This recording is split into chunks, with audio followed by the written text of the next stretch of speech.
Ada 5 nanti, kalau ini menurut Daniel Goleman, 5 kunci kecerdasan emosi.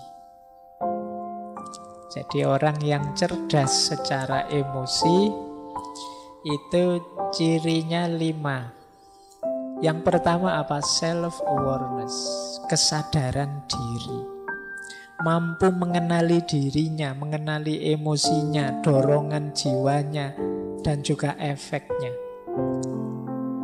Nah, ini namanya self-awareness. Wah, saya itu biasanya kalau ketemu teman yang seperti itu mudah tersinggung. Nah, ini mampu mengenali dirinya. Harus hati-hati ini saya. Nah, itu sadar diri. Wah, ini ngajinya sampai jam 10. Lama, saya biasanya tidur jam 9, berarti nanti mesti aku ngantuk. Kalau aku ngantuk pikiran tidak jernih. Kalau pikiran tidak jernih ya ngajinya tidak bisa masuk. Kalau kadang-kadang kalau ngantuk tidak ngerti kiri kanan akhirnya nendang gelas. Kemudian nah ini self awareness, sadar diri. Jadi ngerti emosi-emosi yang bermain dalam dirinya. Dia bisa memprediksi kalau situasinya begini nanti aku mesti begini. Kalau kondisinya begini nanti aku mesti begitu. Ini orang yang sadar emosi. Yo, kalau tidak sadar emosi gimana kita ngontrolnya? Kecerdasan emosi itu kan secara umum bagaimana kita mengontrol emosi kita lah. Kalau kita tidak tahu yang dikontrol apa kan ya berat. Jadi yang pertama ini self-awareness, sadar emosi. Yang kedua, setelah sadar apa? Self-regulation, ngontrol. Kalau tadi sadar menerima, kalau ini ngontrol. Saya tahu ngobrol dengan orang kayak gini ini mesti membuat mangkel, membuat tersinggung. Tapi saya tahanlah, saya tidak marah. Sing waras ngalah wis tidak apa-apa. Ini namanya mampu, orang yang cerdas emosi. Hari ini kan sulit kita untuk bisa mengontrol ini. Kalau menyadari mungkin mudah ya, tapi ngontrol ini berat. Apalagi dorongan untuk yang negatif-negatif yang sudah sering kita lakukan. Biasanya orang itu kalau punya kebiasaan kok negatif itu kan sulit mengubahnya. Akhirnya apa? Mencari alasan agar yang ini sebenarnya negatif terus jadi positif. Jadi mencari alasan agar yang negatif-negatif tadi terus jadi positif. Bukan mengubah yang negatif jadi positif. Yang dicari alasannya saja. Nah ini berarti bukan self-regulation. Jadi misalnya biasanya rajin ngaji sih, tapi sekarang kok males ngaji ya. Terus dicari alasan, males ngaji. Ngaji itu kan sunnah, tidak wajib. Saya juga bukan ahli Al-Quran, ya bukan hafid, bukan. Jadi ya tidak masalah lah. Yang penting kan masih sholat, masih syahadat. Ini namanya bikin alasan untuk kebiasaan yang sebenarnya kita tahu itu negatif. Ini ciri orang yang tidak bisa self-regulation. Jadi itu kedua. Jadi kemampuan mengontrol, mengalahkan emosi dan dorongan jiwa yang negatif. Ini negatif saya tidak usah lah.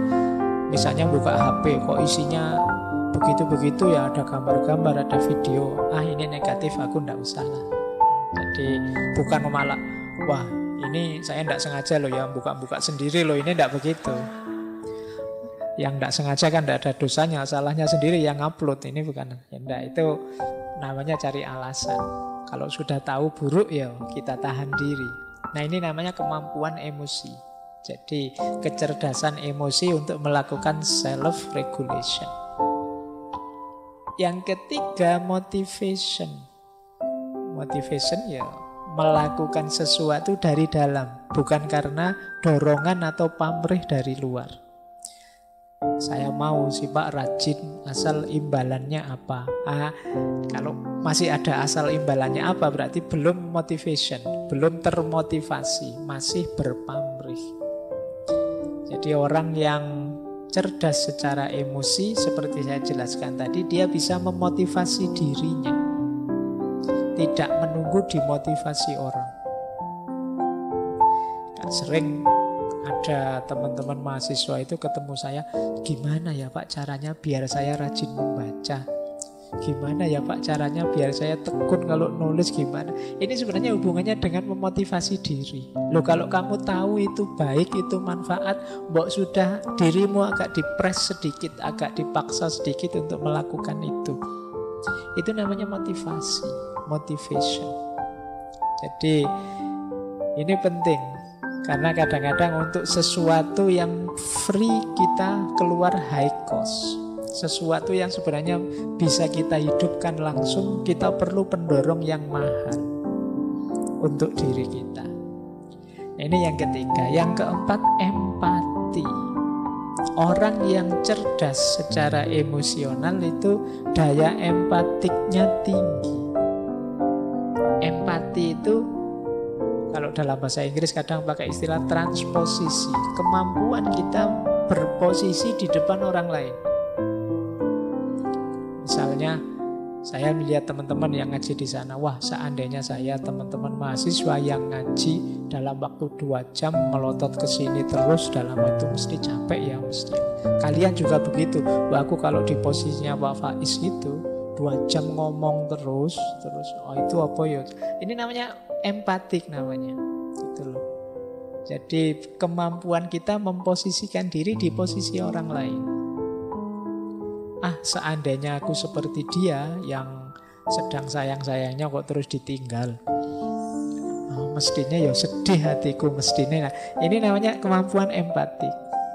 Nggak ingin aku menertawai dia tapi kok ya kasihan ya kalau aku di posisi dia ya. Itu namanya empati. Kalau aku di posisi dia jadi orang yang khilaf sih tidak sengaja, tapi kemudian diserang kiri kanan, dimarahi, dianui, wah mestinya ya sedih. Sudahlah aku tidak usah ikut maki-maki, tidak usah menyerang. Nah, ini namanya empati.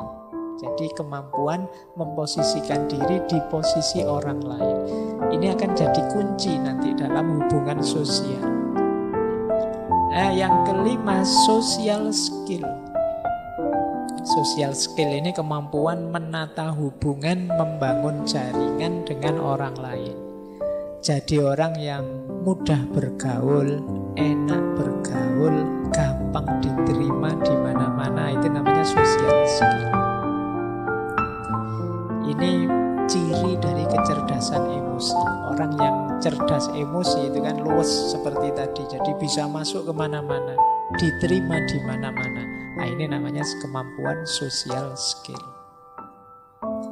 Nah, maka teman-teman untuk membangun kecerdasan emosi kita dibutuhkan 5 kemampuan.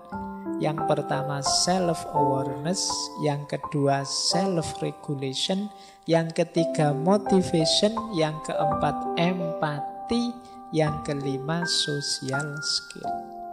Ini diingat-ingat nanti kuncinya di 5 hal ini.